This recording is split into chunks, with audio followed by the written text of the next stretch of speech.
Hi guys, how are you? I'm Robin, welcome back to my YouTube channel and welcome to this brand battle. This is the battle of the pastes. I've got Hanz De Fuko up against Pete and Pedro.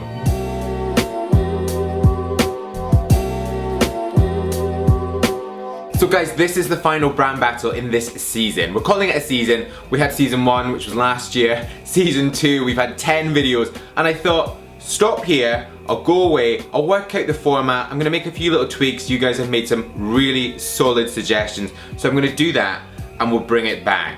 So in the last brand battle video, I did a bit of a competition, a giveaway. I got you guys to tweet or to go on Facebook with a hashtag brand battle to win the 2 products. So I do have a winner. I love this comment from Dominic. It is right there. So that is the winner. Well done, Dominic. I have got in touch. We're gonna get those products out to you. But in this one, guys, you know the sort of rundown of a brand battle. We're gonna go through several different factors right here, right now, to work out which one is gonna win. Now, if you are new to my channel, you've not yet pressed subscribe, hit subscribe right now. If you've already done it, then make sure that notification bell is hit. So the next couple of weeks, I'm gonna do things that just sort of pop up, so you need to have that bell button.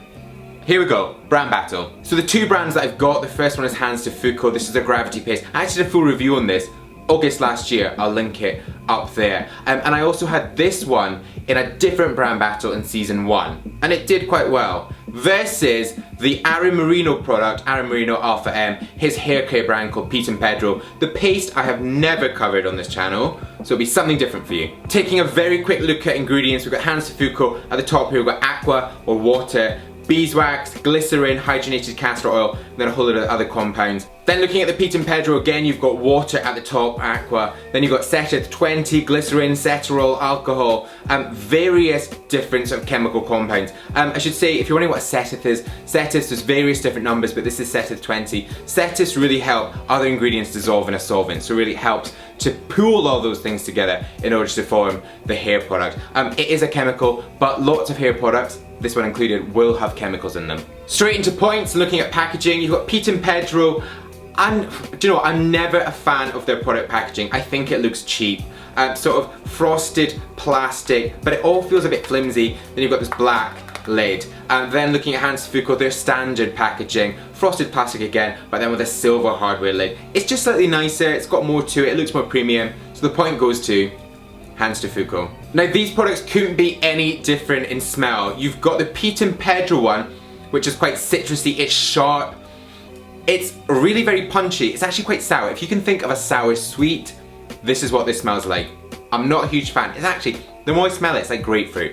Then you've got the Hanz De Fuko one, which before in other reviews I said I didn't really like, but I say it's grown on me. I still don't massively like it.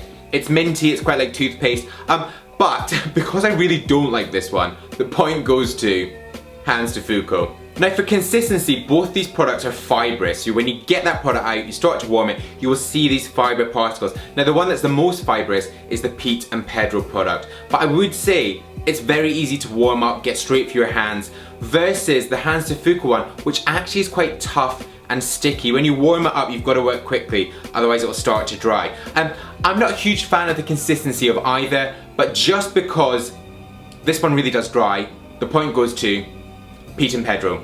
Now both products are fairly easy to apply. They do start to dry, so you need to work quite quickly. The Pete and Pedro one is fairly creamy in consistency, get it straight through that hair ready to style, versus the Hanz De Fuko one, which I said before, you know, it's quite sticky, it's tough. You do need to work very quickly because you will find that it dries out. So the point goes to Pete and Pedro. Now although the Hanz De Fuko one starts to dry very quickly, in terms of styling, it's actually very responsive. So if you want your hair to go up, it's going to go up. If you want it to go down, just add a little bit of texture, it will do that. Versus the Pete and Pedro one, which again will start to dry out, not nearly as much as this one, but it's not as responsive. So I really felt like I needed to spend more time to get the style I wanted. So the point for styling goes to Hanz De Fuko. For finish, the Pete and Pedro one says it's semi-matte, the Hanz De Fuko one says it is medium shine. Really, I think they're saying basically the same thing. The Pete and Pedro one, for me, I think has got more of a gloss, versus the Hanz De Fuko one, which actually is more matte. I also think the Hanz De Fuko one, because it was more responsive in styling, the hair actually sits better. The Pete and Pedro one, because it's harder to style and then it dries, you're kind of stuck with a style that you might not like. So really, again, if you can work it in, it's great. But for me and the finish I prefer, the point goes to Hanz De Fuko. Now for hold, the Pete and Pedro one says as a medium hold versus Hanz De Fuko one which says as a high hold. Now I would say actually, I don't think this one does have a high hold. I think the Hanz De Fuko one has a medium to high hold. The hold is far better than the Pete and Pedro one. When I do this sort of shake the head test, more hair in that style drops out in the Pete and Pedro than it does in the Hanz De Fuko. Also, when I want to rework it back in, it's actually easier and again more responsive with a Hanz De Fuko. So for me and what I like in my hair, the point for hold goes to Hanz De Fuko. Both the products did wash out fairly easily. The Pete and Pedro one, it washed out, made my hair feel quite squeaky clean, almost like it had stripped the hair of some of the natural oils, which for me is not a good sign. Versus the Hanz De Fuko one with just water did come out no bother. So really, I mean, there was little bits left in it, so you would use a shampoo, but really for me and how my hair felt, the point for washability goes to Hanz De Fuko. So I've linked both the products in the description below, so if you want to check them out and find out how much they're going to cost for you and postage packaging, then you can do that. But they are both 2 ounces, with postage packaging in each of the cases. Pete and Pedro is $25 or £18.29. Then you've got Hanz De Fuko at $34.74 or £19. So really, just in the case of where I found them, the point for price goes to Pete and Pedro. So verdict, and looking purely at points, we've got 6 points for Hanz De Fuko and 3 points for Pete and Pedro. So the winner of this brand battle and the final winner of season 2 is Hanz De Fuko. Well done, Hanz De Fuko. I would say for either of these products, would I recommend them? If you've got some extra cash and you fancy just collecting products, go wild. But if you want to really be careful in what you buy, I wouldn't recommend either of them. I just think there's better products out there. Stick with your stuff like clays for a matte finish, you want to give it a bit of texture, waxes if you want something a bit more slick, pomades if you want to go for that sort of rockabilly pompadour, mousses, thickening tonics, all that good stuff. I feel like these are just kind of like products that do something but don't at the same time, if that makes any sense.